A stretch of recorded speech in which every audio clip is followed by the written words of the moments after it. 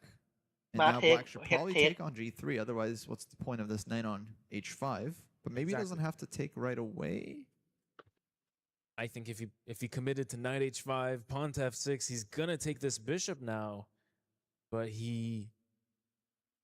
had to make a lot of concessions to win this strong powerful bishop, and he plays rook f7 แล้วเป็น f7 ไม่เทคครับไม่อยากเทค f7 Compy doesn't like that move. Queen can drop back, queen to b3, and white is consolidating with his extra pawn. Queen c6 also perfectly reasonable. ขยับมาเป็น c6 ขยับหนี But this could easily fizzle out. One slip, you lose that b pawn, and it's just completely equal.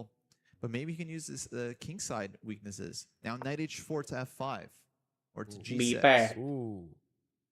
เล็งเบี้ย b2 revive itself if it takes 2 moves to go to the king side. But overall, I feel like white has achieved some long-term advantage, which we weren't quite sure about 5-10 moves ago. For sure. Now black has just played rook to b8. He's eyeing that b pawn. แบงค์นัดลงครับแต่ว่าเล่นพรุ่งนี้ครับไม่ใช่เล่นวันนี้ These moves are a bit passive. Not sure that's what Andre wants to do here, but what else? Pawn is under attack. แล้วก็ลงลิควิดเหมือนเดิมครับแบงค์นัด This is a moment where Andrei Yasipenko has to find a นับถอยหลังอีก35ชั่วโมง35ชั่วโมงอะไรครับคุณคินมะอ๋อ TI นะ and find some counterplay in TI ใช่ order ไหม to not lose this pawn without some มันเริ่ม10 โมงเช้าปะ TI เดือด Let's see what he opts 10 โมงเช้าเลยพี่เวลาจีนจัด 10 โมงไม่รู้เวลาจีนหรือเวลาไทยอะเดี๋ยวเช็คแป๊บนึงแล้วกันนะดี international เนี่ย พี่ถ้าพี่เป็นพี่10 โมงเวลาจีนที่ตื่น8นะ This is a must-do ก็เดือดอะน้อง for Andrei Yasipenko. He has to find this idea. เกมคนแก่ตื่นเวลาแก่ๆแล้วพี่ There are many ideas that are better for white. ใช่ 9 โมงไทย are defending this pawn.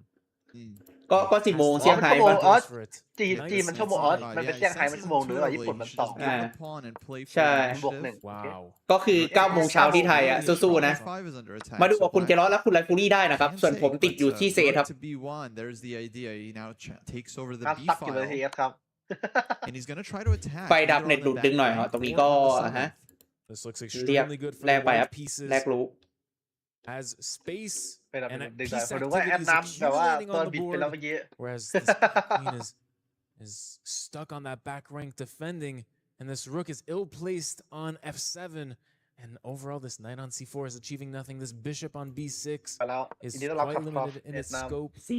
ไฟดับ Can เน็ตหลุด Yasipenko deliver here for the second game in a row and take the win for his team? If Yasipenko wins, he disqualifies Lim Le.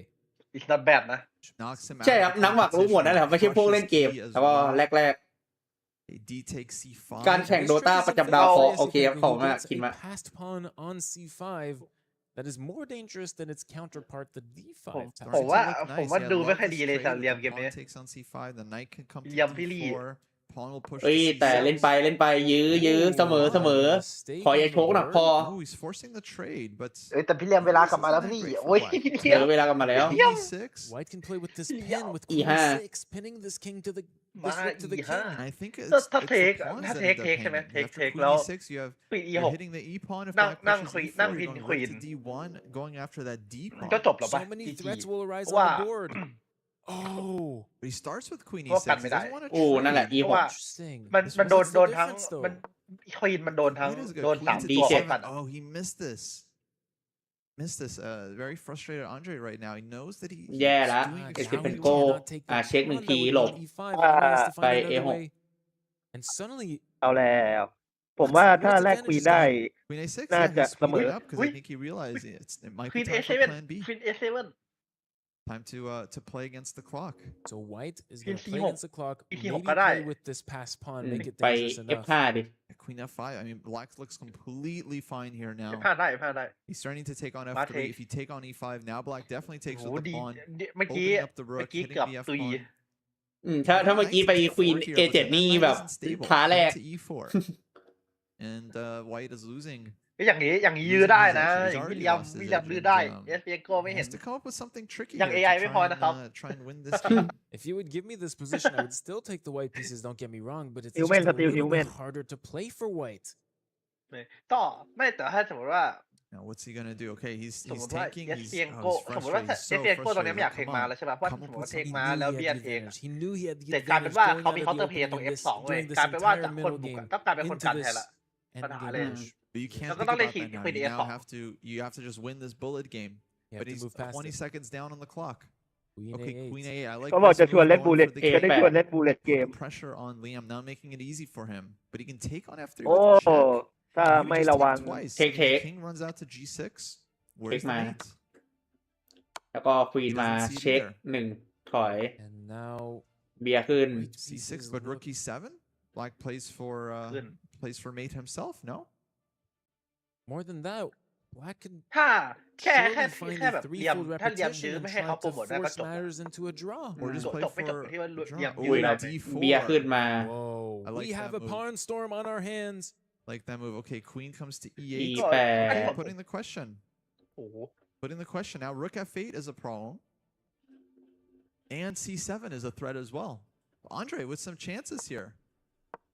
อุ้ย And now เรา it's พลาด Queen White. โอ้ What's The Liam's tables have idea? turned and now Black loses this rook William. completely with check. พี่ Look เลีย at ม Andre. He knows he's winning. He's back in the zone.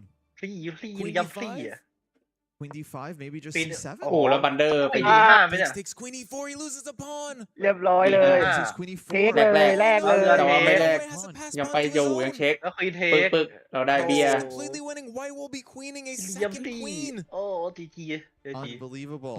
He has a C จบแล้ว pawn จบแล้ว now 1 minute จาก on ตอน the แรก clock for นำตอนนี้ Andre, กลาย but เป็น he's ใน winning. ซิเป็น He's โก้แล้ว winning on the board. Queen to C4. Black's only chance is เล่นเอาเสมอ perpetual. And Check. now Queen D7, the queen Low. is going to wrap around that black queen and force matters into promoting a second queen on this board. And once ไม่แลก that ควีน second แน่ queen ๆ arises, แลกปุ๊บเขา it โปร is โมทแพ้ completely ต้องยื้อ bust for black. มีเทคไปสอง Six here. แต่ว่ายังได้อยู่ Now he พยายาม can ดิ้น push, อยู่ but พยายาม just ดิ้น has อยู่ to make sure he's not running into checks. There's Queen B1 check, Check. King H2. And then the checks run out. White's about to make a second queen. And once you queen, you threaten that F5 pawn. Oh, last minute resource. Okay, queen to Attacking this pawn B2. on I like F2. this try. Liam is still in B2 the game. Kingฮะ G2, you have Queen B7 check. Ooh. And the checks continue. But maybe White just goes King โร F1. คิง just F3 running out. Check Okay, starts ก่อน Queen คิง E7. G2 ก็ได้ใช่ไหม And then maybe แล้ว Queen คิงไป E3. H5 Queen C5.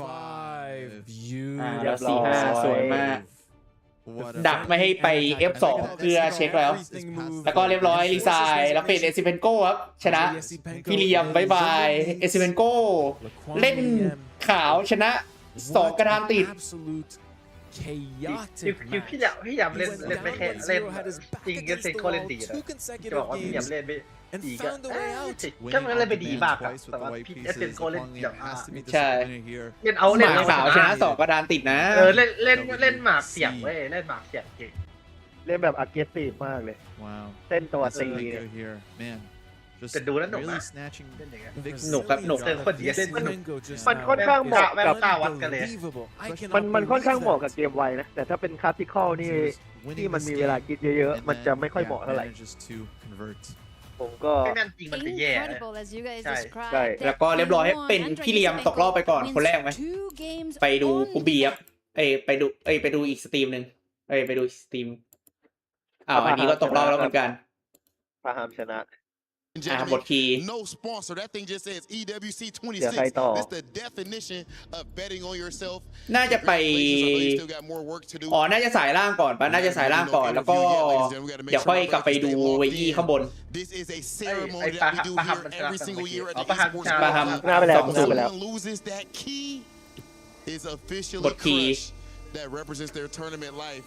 ตามสายเป็น That pop was something ปาฮัม serious. เจอบอสนิก ส่วนคูชิเจอเอซิเปนโก พี่ว่าไงปาฮัมได้อิงจัดอยู่ดีปาฮัมต้องแบบว่าตัวนั่งทำลายไอ้ถ้วยของคาราบินเดี๋ยวเอสเตนโก้เคยทำแล้วนี่ไม่ต้องดูหรอกเอสเตนโก้ปีแล้วมันโดนไหมโดนทุบปะเอสเตนโก้ปีแล้วเตะโดนเหมือนจะโดนทุบปีได้ใช้แล้ว โอเค เอฟิเซนโก้โดนใคร อีก ต ฝั่ ก งก็ วะ นี้อยู่ ดูกันดิ ต้องไปเสียงครับต้องไปเสียงดูโฆษณาพี่ส้มไม่ได้กลับมาดูฝั่งนี้ก่อนแล้วกัน ว่าจะมีขี่ให้หมดไหม Back against the wall 2 games in a row. It was แพ้เอียนมานี่หว่า Yeah, no, I mean very clutch performance from Andrei Stepenko. Loses the first game. ใช่โดนเอียนตก Wins the แล้ว second game. มันตกที่สายบนนะแล้วไปโดนเขาตกคืนที่สายล่าง Both with the white pieces. So that's a lesson to the opponents for.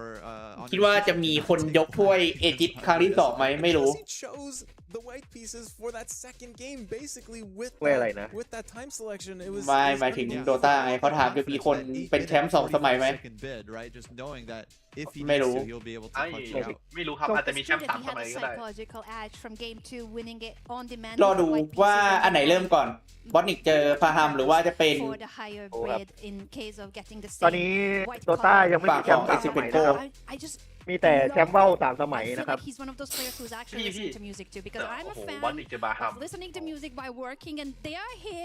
in the office professional chess players fighting for the อยากไป highest ไปดู prizes เว่ย in หยี chess เว่ยหยีแล้วอะ I feel like เว่ยหยี we're ไปเอาไหน singing ครับ along พี่ in the เดี๋ยว better อาร์ติมิส moments of course เอา chess ให้หน่อย is not พี่ always that easy น่าจะเริ่มทีหลังนะ the first game but it seems like it has มัน been เริ่ม working คู่ well พร้อม so far เริ่มพร้อม for him เซมิ both with ไอ the openings and 2 คู่นี้ใช่ไหม2 คู่นี้เจอ มัน2 คู่ละสายล่างก่อนแล้วค่อยไปนี้ that question in the interview I'm trying ไม่ใช่2 คู่สายล่างแล้วก็จะได้คู่ใช่ไหมแล้วไอ้คู่ที่สายล่างเนี่ยไปแข่งกับคู่สายบน ใช่ เพราะคนที่ตกสายบนมาแข่งกับสายล่างต่ออีกรอบหนึ่ง and we will be heading over แม็กนัทยังแข่งสิครับแค่ว่ามันรอบปุ๊บครับอันนี้มันรอบเพย์อินนะแม็กนัทก็ดิขารออยู่รอบน้องๆครับยังไม่ต้องให้แม็กนัทกับพี่เขารู้มา Congratulations 10 talk us through it น้องๆไม่ต้องถึงมือพี่ๆ Yeah, it was a very tough match against very solid and strong player. อย่างนั้นเท่าไรเงี้ยนะครับตัวดีไว้ไม่ต้องเล่นเยอะ First game I didn't have time to check it, so I feel like I had some attack, but I couldn't find a way. Maybe it wasn't. There was no way to ถาม continue. เผื่อๆไปเลยแม็กนัทก็ Yeah, ถาม but ว่า I ยัง thought แข่ง I'm พวก already เกมอะไร trying พวกนี้ไหม to win. เขาแข่งอยู่นะ I couldn't แต่ find แบบ it, and then แต่ก็ไม่ได้แข่ง his เยอะแล้วอะ pieces came just in ไป time. เอา and ไปเน้นเอา yeah, บันเทิง my แบบพวก position just 960 collapsed, อะไร and แบบนี้มากกว่า the second game I think I สงสัยจะเบื่อ I didn't play well ทำไงได้ครับ CD, but เดฟไม่ยอมอัพแพทสักทีครับ purpose or it's เบื่อ some other position where you can do it, no? Yeah, it's another position แต่ when มัน it's already มันโหด cast ยิ่ง there. คือแบบ It's a very ไอ famous position, but I was thinking อะไร maybe นะ here it คลาสสิคอ also ลเกม works, but กี่เกมนะ for some reason it's 14 เกม because rook ในรอบ still รอบชิง so yeah ใช่ป่ะ I don't want to go into ชิง details แชมป์โลกอะ but 14 เกม after คลาส this สิ it คอล was แม่งแข่งแม่งทุกวัน นั่ง pretty นั่ง okay. เล่นวันละ 4 I ชั่วโมง played 4 ชั่วโมง well. แม่งทรมานที่หมาย And the third game, yeah, I just got very nervous at some point when I felt that I'm very close to have a winning position, but I couldn't see exactly the way how to proceed. And then, yeah, I gave him some chances, and it was already equal. I knew it. We also had the same amount of time, but then I found this some rook h8, queen e8. And after this, maybe it's not so easy for him to play. So yeah, it was very crazy. Yeah, congrats. It was very entertaining. You bid, I think, 845 for the Armageddon, which seems high. Can you talk me through your thinking? You wanted white? Yeah, I just wanted to play white, so บิด that's fine. 8 นาทีกว่าเพราะอยากเล่นขาว You're a veteran of the EWC. You played well last year already, so you've taken part in all the ส competitions. ไตล์แกแหละ How เล่น do you like ขา the ว one in Paris? Are you aggressive looking forward to your first key crushing now? What's happening? Yeah, it's very nice. I wouldn't say my first tournament was great. I won just one match and then lost 2 and came home. But จริ here งๆผมว่าน้องฮั ปี น ที่แล้วชนะ มีเวลา 1 แพ้ play this 2 kind กลับ of บ้าน tournaments against the best players. จริงๆน้องฮันถ้าวันนี้มีเวลาก็นั่งคุยเรื่อง I CS guess ไป I ด้วย play เลยก็ได้ against นะ Bishop, ว่า right? Yeah, he's เสียก็พรุ่งนี้ครับ legend of the พรุ่งนี้ game. เดือดๆตึง Extremely strong player, and ๆกูมองมาแล้ว I ด้วย don't นะ have any expectations. We will just see. I will play, and yeah, I'll try to play good. โอ้ EY โห lost one Thank you so much. คู่แรก Andre, มึง and เจอ best ไป of เลย luck ร้อย for the ตี rest ปะ of ทะ the tournament. แวทาลิตี้ Back to you ปะ guys. จำไม่ผิด ไม่รู้ว่าคู่ไหนเวลามันประมาณไหนอะไม่รู้เหมือนกันว่าแบบสเกดูมันตรงไหนแต่ร้อยตีผมว่าคู่ท้ายแต่ว่าคู่ที่พี่พูดอะครับคู่ไหนก็ทีมไหนก็เก่งกว่า BC นะ ไอ้นี่จบ It's just about to catch your breath, grab a snack if you can, and get back into the ring. So we will be covering the next match พอจบ shortly. วันนี้พวกผมอยากไปดู CS ก็ไม่ได้ดูต้องมาพากย์ next มาพากย์ matchup, เกต we're กันต่อ gonna take a very quick แต่ break. น้องแฮมก็ปิด CS แล้ว Do not go anywhere. When we are back, the next elimination match is coming up. แต่ชนะได้ 1.3M แพ้ได้ 1.2M นะวันละ 4 ชั่วโมงก็ประมาณนั้นแหละครับ and the other unfortunately will have to say goodbye to the tournament and their เดี๋ยวนะพรุ่งนี้อะไรเนี่ย get crushed. We'll see you on the other side of เช the ด short ไอ้ break. ไม่ใช่เชดดิเป็นเซตอ๋อเซตเป็นอะไรลูมิโนซิตี้เจอเกมเมอร์เจียนกับบิ๊กออโรล่าดูไว้ อันนี้ก็ไฮไลท์แล้วก็รอดูว่าเกมจะมาตอนไหนวันนี้ก็ไปดื่มน้ำเข้าน้ำมาได้นะระหว่างรอแบบเกมตึงเกมกดดันแต่ว่ายังกลับมาได้ครับเอซิเพนโก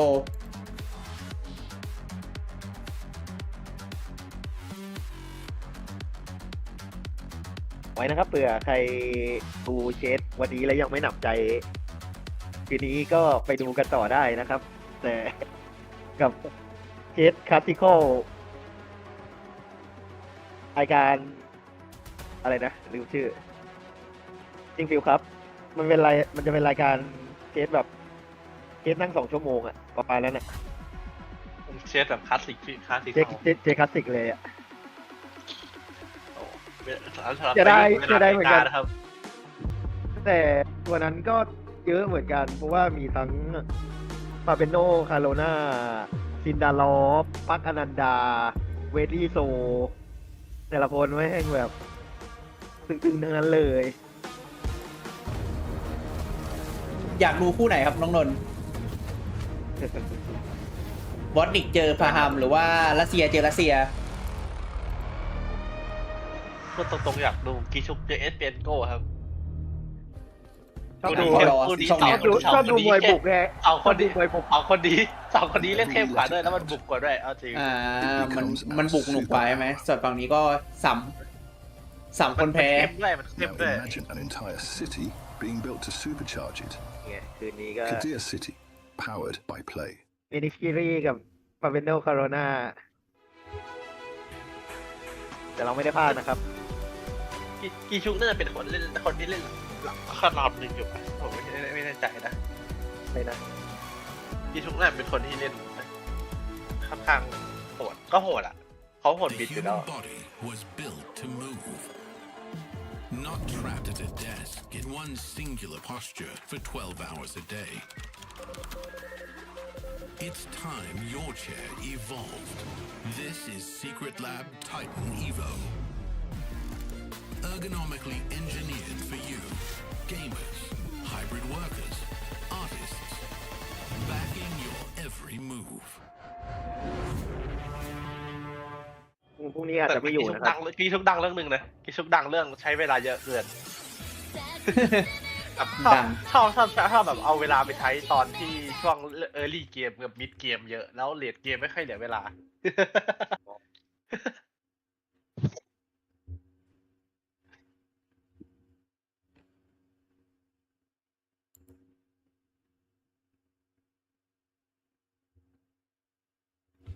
น้องนนท์ครับว่างๆนั่งทำแฟนตาซีเซียสไหมครับ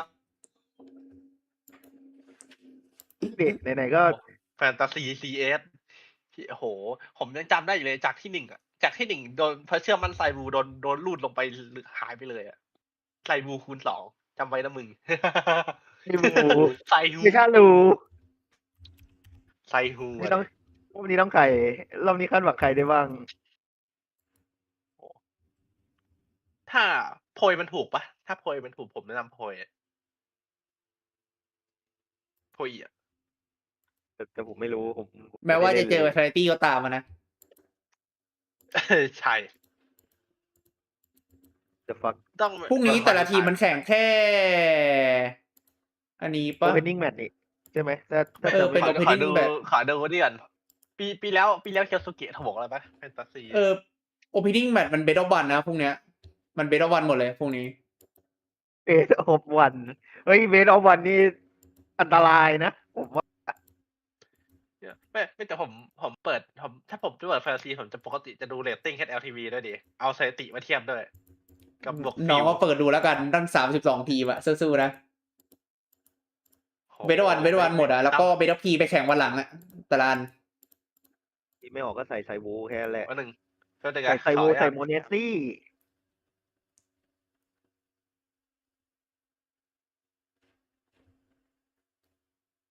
พรุ่งนี้เป็น16เบสออฟวันมันสดถ่าย2ช่องก็คือ8คู่ยาวปะ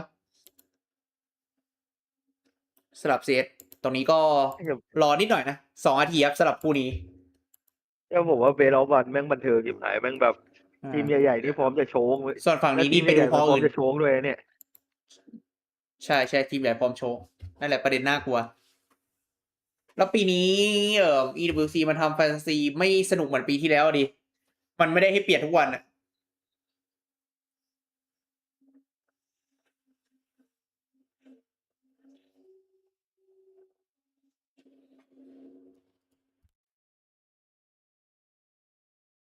ว่าจบวันนี้เดี๋ยวมานั่งจัดเทียร์กันดีกว่าครับป้าโหโพยโคตรถูกเลยพี่โพย 6.5K อ่ะโอ้ my god พี่ทันไหมพี่โพยใน 650K อ่ะโพย 650K อ่ะงบ 5M อ่ะบ้าจริงก็ไม่ได้ดีค่ะนะ 650K เพื่อเจอวิตาดี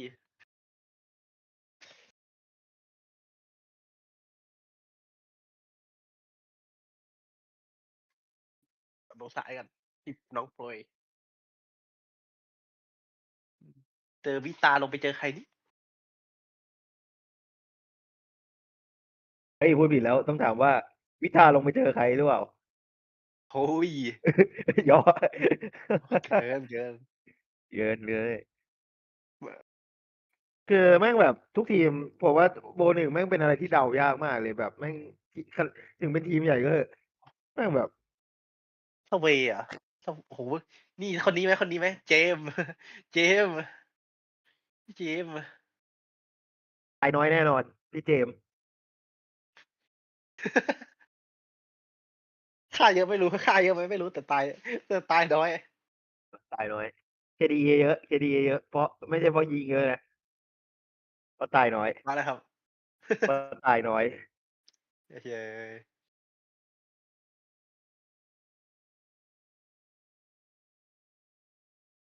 นี่ผมใส่เดวันเลยดองกับตันร่างพามเลยเจอทีเจียเห่าคือดองแม่งดองไอพวกสปิริตรู้สึกว่ามันตบทีมเด็กเก่งนี่ใช่ไหมถ้าผมจำไม่ผิดมันตบน้องๆเก่งด้วย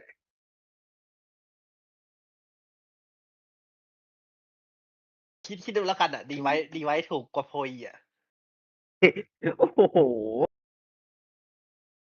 เด็กบุกออปเปอร์ในตำนานพูดดีไว้แพงกว่าโพยดีไว้แพงกว่าโพยเยอะเลย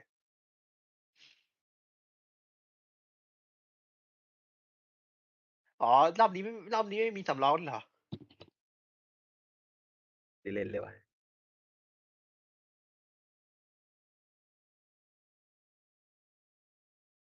ปีนี้ EWC มันทำแฟนตาซีใหม่แล้วมันไม่ค่อยสนุกอะดิบางทีทำแล้วแบบระบบมันหลอนด้วยมันเลยแย่หน่อยน้องนนท์แต่ LG เสียใจตายละเสียใจตายแล้วนะครับตอนที่กลับมาทำทีมใหม่แล้วไม่ได้เผื่อซื้อตัวของดีไปด้วยพี่ก็ลืมซื้อใครลืมไม่ได้ซื้อใครไปใคร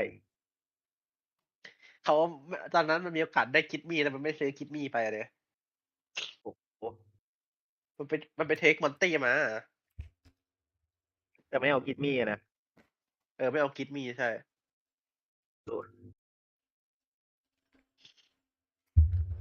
วันนั้น ก็คิดดูแล้วกันอ่ะมันมีทีม5 คนอ่ะแล้วมันเอามา4 คนแล้วมันทิ้งกิดมี่เอาไว้อ่ะแล้วทิ้งกิดมี่ไป100 ปีอ่ะ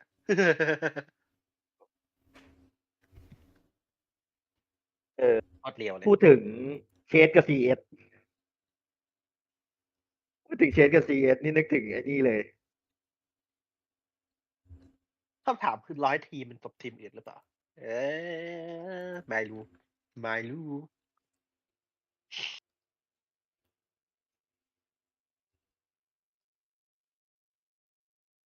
เนี่ยพี่ฮันเขาล้อกันนะครับไอ้ที่ GL มันประกาศว่ามีลูกใช่ไหมแล้วเขาบอกว่าทีมมิทาทำอะไรแปลกๆครับทำไมทีมฝรั่งเศสมีแต่ลูก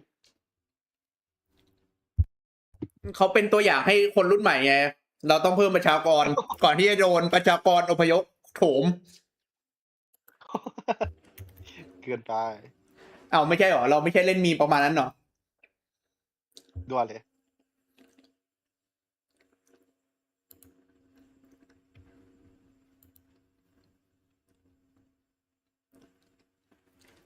อันนี้เชื่อน้องจริงอ่ะเนี่ยน้องบอกดอมกับตันเนี่ยกดไปแล้วนั้นเนี่ยน้องอยู่แล้วปะ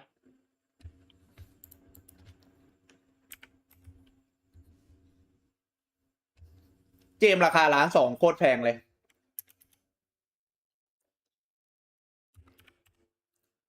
ลาโต้ราคาเท่าไหร่ลาโต้พี่เชื่อป่ะลาโต้แต่เลกาซี่ไม่ได้แค่ลัตโตะเลกาซี่เจอใครลาโต้เจอนินจาจริงจาโอเค นินจาสแนปปี้ชูดแกปเปอร์สกายสตอลแล้วก็โน้ตเชื่อเลกาซี่มากกว่าใช่ลัตโตะนะลัตโตะใช่ไหมลัตโตะมันเล่นดีอ่ะพี่ว่ามันเล่นดีมากเลยพี่ไม่ได้ดูเลกาซี่เลยไม่ค่อยได้ดูเลกาซี่เหมือนกันจบละแต่เล่นดีนะเล่นดีเห็นคือเห็นดีอยู่แต่ตัวมันเล่นดีแหละเลกาซี่เลยนะแล้วโตนะได้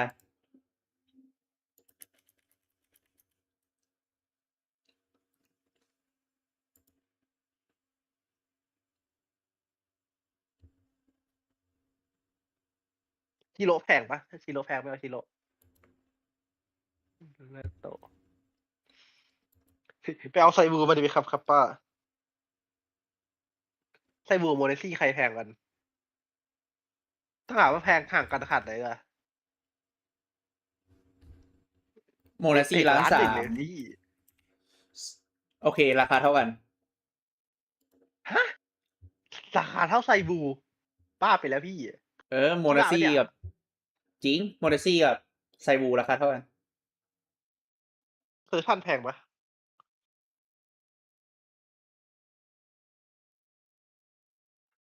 นายเทนถูกปะวะหรือนายเทนเดี๋ยวลองโกเจอใครบ้างลองโกเจอเมจิกเจอทีดีแม็กเจอเนวี่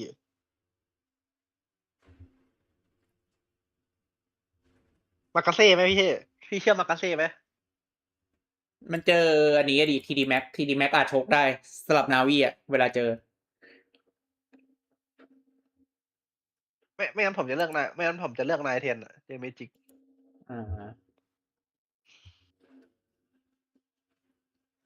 ดูพี่ว่าไงน่าจะได้อยู่แล้วบีเจอเฟสพี่ว่าใครบีเฟสแคร์เนาะควรจะเป็นเฟสแคร์นะบีมันบีช่วงหลังฟอร์มดีนะแต่แบบอย่างที่คุณรู้อะบีคือบีใช่ไหมเพลเยอร์มันชื่อเฟสไม่ได้หรือว่าเพราะมันเป็นทีมรัสเซีย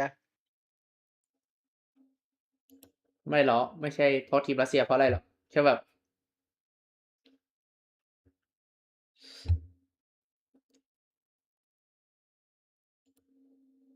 B8เจอใครนะพวกนี้B8เจอพีวิชั่นโอเคคือ G2 เจอ MFT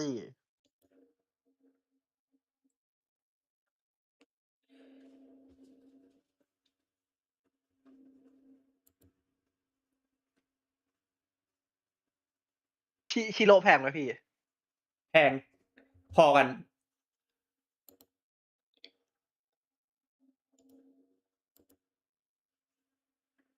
ไม่รู้เอาไซบูมาแล้วกัน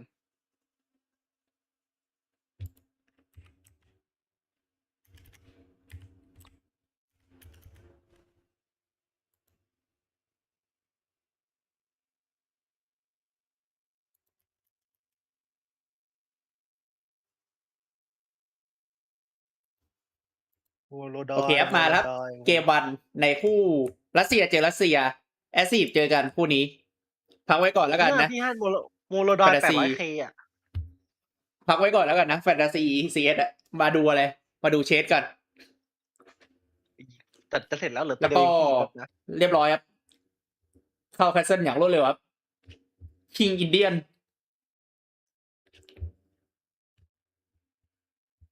เคเซราโตจบถูกปะวะเคเซราโตA4 หวังว่าจะไม่แพงเป็นเอสเพนโกขาวแล้วก็กิชุกดำนายเทนนะไม่มีงบซันเพย์อันสะพานไม่มาหรอซาซินนะกูเชื่อไปย้ายหมดแล้ว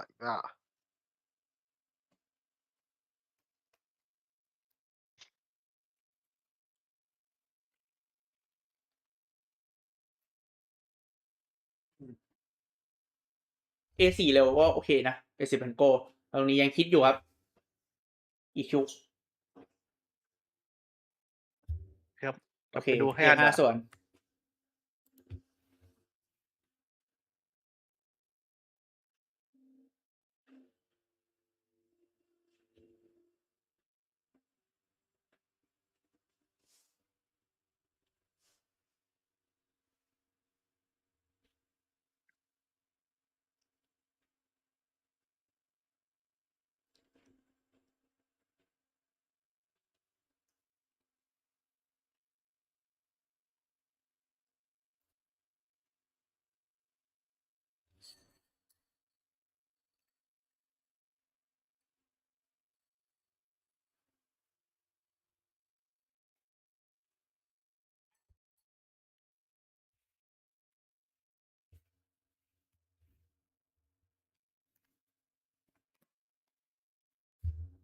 consolidate or can black get in either pawn to d5 or put pressure on that white pawn in the center? Because if white stabilizes, like the rook comes, the king goes to the side, pawns come forward, then white is better, but black will try to make something happen while we're waiting for this. And there it comes. Trying to set up some trickery, maybe the knight can take on e4 and then hit the other knight, or the queen can come to b4. I prefer white because white has more space in the center, but it's not straightforward. But if white stabilizes, bring the other rook, do this h3, king h2, like we've seen Le Quang Liem play, bring the king to safety. I'd always take white. H3 White looks very well developed early on in this game. Black might have a long-term liability. โอเคครับมาเป็น D6 square ลุก D1 E1 ละ It's a question of can I get rid of this weakness? What can I do with that? Don't think you can.